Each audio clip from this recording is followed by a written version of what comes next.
In an era long past, there existed a rigid belief that a woman's worth hinged solely on her ability to bear children within the initial years of marriage.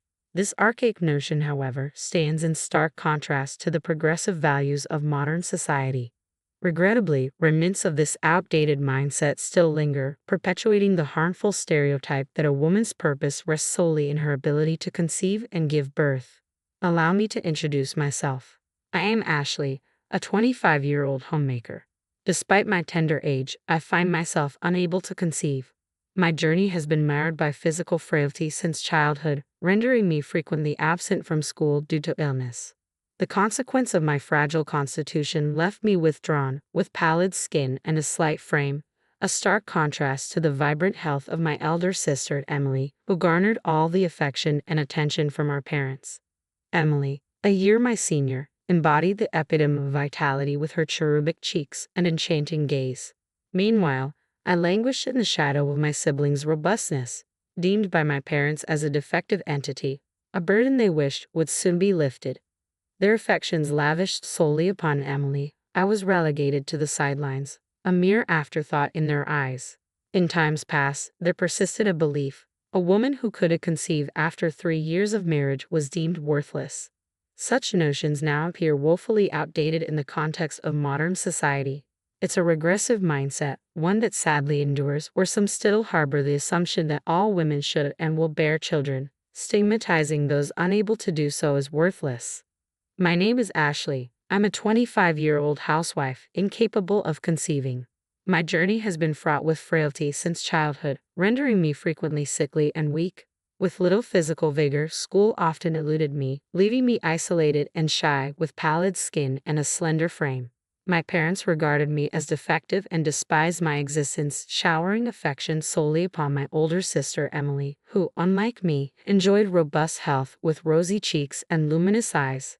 I too possessed large eyes, though my frailty cast them in a sickly light.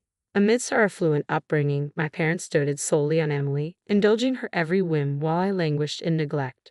Left behind on family excursions due to my frail health, I remained an outsider, deprived of familial mementos. It was a torment, being deemed defective by those who should have offered solace. With no friends to confide in, loneliness became my constant companion. Upon reaching adulthood, my parents swiftly arranged my marriage to Kevin, who received a sizable sum in exchange for caring for a weak, infertile spouse like me. Kevin, ensnared in financial woes, wed me for financial gain. As a full-time housewife, I'd often pondered his true intentions, for he returned home late and inebriated, showing no semblance of affection. You should count yourself fortunate, they'd remind me, echoing my parents' sentiments of worthlessness due to infertility. Yet, despite years of marriage, the prospect of pregnancy remained elusive, a poignant reminder of my perceived inadequacy. Despite the cold treatment from my husband Kevin, there was a beacon of warmth in my married life. It came in the form of my father-in-law, brother-in-law, and his wife, who showed me kindness. My father-in-law, having known me since my marriage at the tender age of 20, embraced me as his own daughter. Meanwhile, my brother-in-law Mike and his wife Maria extended genuine concern towards me, with Maria's care shining particularly bright. Ashley, you need not conform to others' expectations like a lifeless doll, Mike, employed in a reputable firm, would often remind me. Maria, juggling her own career and managing her interior design office, exuded boundless warmth and cheer. Her caring nature prompted her frequent visits to check up on me, recognizing my solitude and loneliness. What began as simple tea sessions and chats evolved into meaningful lessons and guidance. Consider pursuing the qualification, even if it's a hobby, Maria encouraged me. Initially disheartened by my lack of formal education, I expressed my doubts. Sensing my despondency, Maria offered sage advice. Mastering basic household tasks is a foundation for tackling anything. Learning breeds confidence. Inspired by Maria's words, I embarked on studying for a color certification, a step towards newfound skills and self-assurance. Little did I know, my father-in-law had sought counsel from Mike and Maria regarding my well-being, a testament to their unwavering support. Ashley has a tendency to underestimate herself. It's crucial to find a way to boost her confidence, remarked my father-in-law thoughtfully. Introducing her to new areas of study could be a catalyst, Maria chimed in, her voice brimming with optimism. Mike and my father-in-law readily embraced her suggestion. Though my parents had often deemed me weak and slow-witted, I discovered a newfound joy in learning. With each certification exam I conquered during my spare moments, a glimmer of confidence illuminated my spirit. Passing those tests brought me immense joy, shattering the belief that I was incapable of achieving anything. Eager to delve deeper into my studies and reach greater heights, I shared my aspirations with Kevin, only to be met with derision. Must be nice to indulge in useless studying. Kevin's dismissive words no longer pierced me with their usual sting.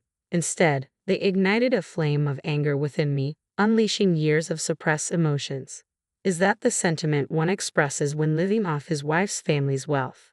I retorted, a departure from my usual submissive demeanor. Caught off guard by my uncharacteristic sarcasm, Kevin recoiled, his facade of dominance crumbling in the face of truth. Shut up. I'm nothing like you, a defective product. I'll make something of myself. Kevin's words echoed through the room, laden with anger and defiance. Unfazed by his outburst, I retorted, they say big mouths like yours are all talk. Enraged by my defiance, Kevin lashed out, kicking the wall before storming out, likely seeking solace in drink and revelry. Reflecting on my predicament, I couldn't help but rule my parents' choice of partner for me. Yet their disregard for their frail daughter hinted at their flawed judgment. Marrying Kevin proved to be a grave error, aligning me with a man who squandered my family's wealth for his own pleasure. Ironically, it was Kevin's own family that offered me newfound perspective. Following the confrontation, Kevin vanished for days, presumably with my sister Emily. Despite knowing of their affair, I remained passive, for my parents' unwavering favoritism towards Emily allowed the illicit relationship to persist. Emily, having relinquished custody of her child after divorce, still basked in my parents' affection, a fact that facilitated her clandestine liaison with Kevin. The intentions of my parents, Emily and Kevin, were glaringly evident to me. It seemed they were orchestrating a scenario where Kevin would eventually divorce me. If Emily were to conceive, my parents would undoubtedly prioritize her desires over my well-being. Anticipating the inevitable day when my sister would abscond with my husband, I steeled myself, confident in my ability to withstand the impending storm. Some time later, we convened at my father-in-law's residence. While I maintained regular visits, Kevin's absence from his family home had become conspicuous. Consumed by pride, Kevin incessantly measured himself against his brother Mike, a graduate of a prestigious university now employed by a major corporation. Though neither my father-in-law nor Mike ever addressed this disparity, Kevin harbored a deep-seated sense of inadequacy. Initially, Kevin had taken pride in marrying into wealth, viewing me as a symbol of his ascent. However, my father-in-law remained indifferent to his son's status, showering affection upon me while adopting a stern demeanor towards Kevin. Though he lavished praise upon Maria, Mike's wife, for her accomplishments, beneath the veneer of admiration lay a simmering jealousy towards his brother's life. Maria is truly remarkable, successful in her career, a devoted mother, and an accomplished woman. Ashley, on the other hand, lacks intelligence and competence, Kevin would remark, thinly veiling his flattery towards Maria with insults directed at me. Though Maria appeared visibly perturbed by his words, she gracefully brushed off Kevin's disparaging remarks. Ashley is my sister as well, and I find it unacceptable when she's insulted, Maria asserted firmly, her tone brooking no argument. Mike, nodding in solidarity, echoed her sentiment. Kevin, before comparing Maria and Ashley, consider your own actions, Mike cautioned, his words laced with concern. With a dismissive click of his tongue, Kevin's immaturity became glaringly apparent, leaving me feeling profoundly embarrassed. My father-in-law, his gaze clouded with bitterness, had always treated his sons equally. Yet their disparate paths had left him disheartened. Though he had confided his frustrations to me in the past, today he found his voice, reproaching Kevin sternly. Have you no shame, Kevin, relying on Ashley's family wealth while shirking your responsibilities? Ashley is a devoted wife. If you're to be a husband, you must learn to support yourself. It's a simple concept, he admonished, his words tinged with disappointment. Flushed with anger, Kevin retorted defensively, Dad, Ashley was useless, a burden. I'm merely returning the favor. Mike, speaking on behalf of his father, delivered a cutting blow. Kevin, as your brother, I'm compelled to tell you, your mindset is toxic. Normally quick to anger, Kevin's response was met with a rare silence, broken only by his cursing and abrupt departure. As I moved to intervene, my father-in-law held me back with a heavy sigh. I'm sorry, Ashley. I had hoped marriage would instill in him a sense of responsibility, but it seems that's not the case. With weary shoulders, Mike and Maria slumped beside my father-in-law, mirroring his heavy sigh. Quietly, I lowered my head, preparing to depart, but Maria intercepted me with a reassuring touch. Don't worry, Ashley. Everything is arranged, she assured me with a gentle smile. Nodding in gratitude, I left my father-in-law's abode, returning to the tumultuous atmosphere of my home, where Kevin's rage had left a trail of destruction. The room bore the scars of Kevin's tantrum, strewn with wreckage as he drunkenly bellowed his intentions. I'm divorcing you, the barren one. Emily will be my new wife, he proclaimed triumphantly, reveling in the supposed consent my parents had given. So, Kevin had indeed chosen Emily. My parents had always catered to her whims, even at the cost of my marriage. They didn't object. Kevin had been well aware of my infertility when he married me, exploiting me for his convenience. Yet it was Emily who desired Kevin, and my parents tacitly condoned their affair. Perhaps now craving grandchildren, they saw Emily's potential pregnancy as an opportunity to unite her with Kevin. Such manipulative machinations were within my parents' capability. When Emily divorced previously, she relinquished custody of her child, deeming them unattractive due to their lack of attachment to her. Emily was self-absorbed, prioritizing her own desires above all else, even her own child. My heart ached for the potential plight of the child born to Emily and Kevin, envisaging a future overshadowed by their self-centeredness. Would such selfish parents be capable of fostering genuine happiness in their offspring? I pondered. Kevin, oblivious to my concerns, derided me, urging me to depart as we finalized our divorce proceedings. I'll pay you alimony, you worthless, he sneered, oblivious to the fact that it would be my parents providing financial support. With a heavy heart, I signed the divorce papers, gathered my essentials, and bid farewell to the house. Choosing to forego seeking solace at my parents' abode, I sought refuge in the comforting embrace of Mike and Maria. I had confided in them about my suspicions regarding Kevin and Emily's affair, a notion Mike reluctantly entertained. Sensing the urgency of the situation, Maria had already begun preparations for my arrival. As I stepped into their home, the shy son peeked out briefly before retreating into hiding. He bore a striking resemblance to Maria and exuded an endearing shyness. Gathering around the table, we deliberated on our plans for the future. Maria, ever the pragmatic thinker, had secured a living arrangement for me, ensuring my safety and well-being amidst the tumult of divorce. With gratitude swelling in my heart, I found solace in the unwavering support of Mike and Maria, determined to navigate the uncertain road ahead with their guidance. I settled into the company housing provided by Maria's interior design firm, preparing to embark on a new chapter as an employee there. Despite my apprehension about entering the workforce for the first time, Maria's reassuring smile offered a beacon of encouragement. Don't worry, Ashley, you got this, she reassured me with unwavering confidence. Under Maria's nurturing guidance and Mike's administrative support, I severed all ties with my family following the divorce. Mike took charge of informing my former father-in-law of our decision, emphasizing our collective disassociation from Kevin. Though saddened by the turn of events, my former father-in-law understood and extended an open invitation for me to continue visiting, now that Kevin was no longer a part of our lives. Thus, I formally liberated myself from the shackles of marriage and embraced newfound independence. With alimony from Kevin and severance funds from my parents, I embarked on my journey towards self-sufficiency. Refusing to rely on my parents' financial support any longer, I returned the severance money untouched, determined to forge my path independently. Embracing my role at Maria's firm, I began by learning the ropes under the tutelage of one of her subordinates, Stephen. A jovial companion around my age, Stephen imparted his knowledge between his hectic schedule, fostering a sense of camaraderie as we navigated the intricacies of the job together. One morning, I arrived at the office early and took the initiative to tidy up, much to Stephen's surprise. "Wow, the office looks immaculate," he exclaimed, pitching in to assist with the cleaning. When I offered an apologetic explanation, he tilted his head in confusion. "Why apologize when you've done nothing wrong? We're equals here. We work together," he remarked, his words a revelation. It was the first time someone had acknowledged me as an equal. With my history of feeling inferior due to my frailty and inability to conceive, I had always carried a sense of burden.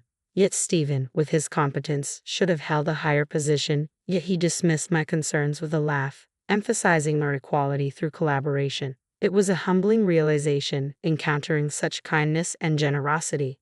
As we converse, Maria arrived a bit earlier than usual, casting an observant eye over Stephen and me with a knowing smile. "Ah, Stephen, have you finally gotten to know Ashley better?" she teased, causing Stephen to blush furiously. Perplexed by Maria's comment, I remained clueless until she leaned in to whisper, "Stephen has been wanting to speak with you alone. He's been waiting for the opportunity." Stephen, flustered by Maria's revelation, muttered, "Director, we agreed you wouldn't mention that," before hastily excusing himself to the break room. With a playful slap on my shoulder, Maria left me standing there, utterly bewildered. It wasn't until the realization dawned upon me, coloring my cheeks with embarrassment, that Maria quipped, "Stephen is quite the gentleman. It seems he's taken a liking to you since the day you stepped into the office." "I may be divorced, and I certainly have my flaws," Maria admitted, casting a meaningful glance at Stephen, who stood beside her, presenting her with a freshly brewed cafe latte. She then tenderly patted my bowed head before disclosing a surprising revelation. "You see, the son Maria and Mike have been raising isn't actually their biological child," she confessed, her words carrying a weight of sincerity. "He's a relative's child, taken in after his parents tragically perished in an accident. Essentially, he's been adopted into our family." Maria and Mike had made the conscious decision to prioritize raising a child who had lost everything. As Maria spoke, her gaze shifting between Stephen and me, her voice resonated with warmth and compassion. "When our son first called us Dad and Mom, I couldn't help but shed tears," she revealed, her emotions palpable. "Parenting isn't solely defined by biological ties. Even with blood relations, there are instances where parents and children remain distant. But our son chose us as his parents, not by obligation but by genuine affection. To me, that's far more precious than any bond forged solely through blood." With a gentle sip of the cafe latte prepared by Stephen, I found solace in its warm and soothing aroma, the tension in my heart easing with each comforting sip. Fast forward about 3 years from that moment, and my life had taken a significant turn. I found love again and tied the knot with Stephen just a year after we embarked on our journey together. Yet, when I once again found myself apologizing for my inability to conceive, Stephen's reaction caught me off guard. "Ashley, there's no need for apologies," he chided gently, his tone laced with warmth. "Would you expect me to kneel down and apologize for not being able to have children?" His words resonated deeply within me, dispelling the weight of guilt that I had carried for so long. With a shake of my head, I found solace in his laughter, his cheerful demeanor a balm to my soul. His simple reassurance became a beacon of hope, illuminating the path forward that I had never dared to imagine. Despite remarrying, I remained connected with Maria, Mike, and my former father-in-law. Their unwavering support and genuine happiness for my newfound happiness warmed my heart. Today, we found ourselves on a short trip, exploring a tourist spot that Maria had once described as delightful during her own family visits. As I sat in a chair, patiently awaiting Stephen's return from the restroom, I savored a moment of tranquility at a nearby tea shop, grateful for the love and companionship that now graced my life. Suddenly, a familiar voice pierced through the tranquil ambience. "Ashley," it called out, shattering the peaceful moment. Turning around, I found myself face to face with Kevin, my ex-husband, accompanied by my sister Emily. Emily, adorned in heavy makeup, still possessed her trademark beauty, though it seemed somewhat exaggerated. "You're still moping around, traveling alone after the divorce," she remarked, unaware of my recent remarriage. Ignoring their presence, I eagerly awaited my husband's return from the restroom. Upon his arrival, my husband, perplexed by the unexpected company, apologized for the crowded restroom.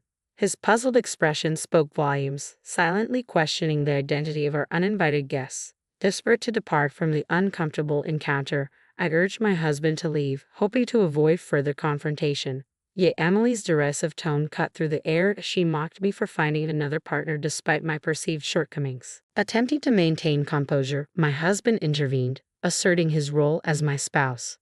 "I am Ashley's husband," he declared firmly, his gaze unwavering. "And her name is now Ashley Stevens. Furthermore, we are expecting a child." With a gentle pat on my belly, he unveiled our joyous news, leaving Kevin visibly pale. Emily, however, responded with a sneer, casting doubt on the well-being of our unborn child. In a steely tone, my husband responded, "Ashley is currently expecting her second child. Our eldest daughter is a healthy 2-year-old currently in the care of my parents." Kevin's complexion drained at the revelation, mirroring my own astonishment. The news of my second pregnancy had initially caught me off guard. I vividly recall my disbelief when the doctor at the maternity clinic confirmed my ability to conceive, contrary to the beliefs instilled in me by my parents. My parents had always led me to believe that I was unable to bear children, a notion I had unquestioningly accepted. Yet it turned out that my body was perfectly capable of conception. When I shared the news with my husband, he was elated. However, it left me wondering why I had never conceived during my marriage to Kevin. Seeking answers, I confided in Maria, who, after a moment of contemplation, voiced a troubling hypothesis. According to Maria, there was a possibility that my parents had deceived me all along. It was likely that they had discouraged me from having children, fearing the potential complications that could arise from my fragile health. In fact, they might have gone as far as instructing Kevin to use contraception to prevent pregnancy. It was a shocking revelation, one that shed light on the manipulative tactics employed by my own family. Having remarried, Stephen and I welcomed a healthy baby girl into our family, followed by a son during my second pregnancy, both of whom thrived. Yet, despite the joy of motherhood, I couldn't shake off the lingering burden of guilt stemming from my parents' deceitful machinations. As Stephen and I prepared to depart, Emily's cruel words pierced through the air, her smirk laden with malice. Had terminated Kevin's pregnancy. It was a botched attempt, she jeered callously, admitting to aborting the fetus due to potential disabilities. Kevin, desperate and pleading, implored me to relinquish one of my children, fearing he would be disowned otherwise. Emily's laughter echoed with malicious glee. Fueled by rage, I was on the verge of erupting, but Stephen's firm grip on my arm halted me. With a contemptuous glare at Kevin and Emily, Stephen's voice dripped with disdain. "Save your vile remarks for your own demise," he spat out, his disgust palpable. Without another word, he guided me away, refusing to dignify their cruelty with a response. I followed suit, casting a final disdainful glance over my shoulder, feeling as though I had glimpsed the depths of depravity reserved for their unborn child. In due time, I welcomed a baby boy into the world, adding to the challenges of caring for my 2-year-old daughter and newborn son. Despite the demands of motherhood, my husband stood by my side, offering his unwavering support. Meanwhile, my ex-husband Kevin found himself deserted by Emily, left to fend for himself as his financial woes mounted. Rejected by my former father-in-law and brother-in-law when he sought assistance, Kevin's predicament left them dumbfounded. As for my selfish parents and sister Emily, their actions eventually led to their downfall. Emily's reckless pursuits, including affairs with married men, resulted in numerous lawsuits and hefty alimony payments. Gradually, her fortune dwindled, and her reputation crumbled. Unable to intervene, my parents watched helplessly as Emily's actions drained their assets. To compound matters, Emily's ill-advised dealings with a dubious company left her ensnared in a web of debt, pursued by relentless creditors. My parents and Emily have fallen on hard times, but their plight no longer weighs on me. They are mere blood ties, estranged from my true family, my loving husband and our 2 precious children. Their well-being is my sole concern now. As I tended to our son's needs, my husband delighted in play with our daughter, their laughter filling our home. Observing their joyous interaction, a wave of gratitude washed over me. Caught up in the moment, I found myself smiling uncontrollably. My husband, noticing my expression, inquired, "What's on your mind, Ashley?" "I'm just overwhelmed with happiness to be with you, Stephen," I confessed. With a playful grin, he teased, "Well, you're Mrs. Stephen too." His light-hearted remark elicited laughter from all of us, filling our hearts with warmth and contentment.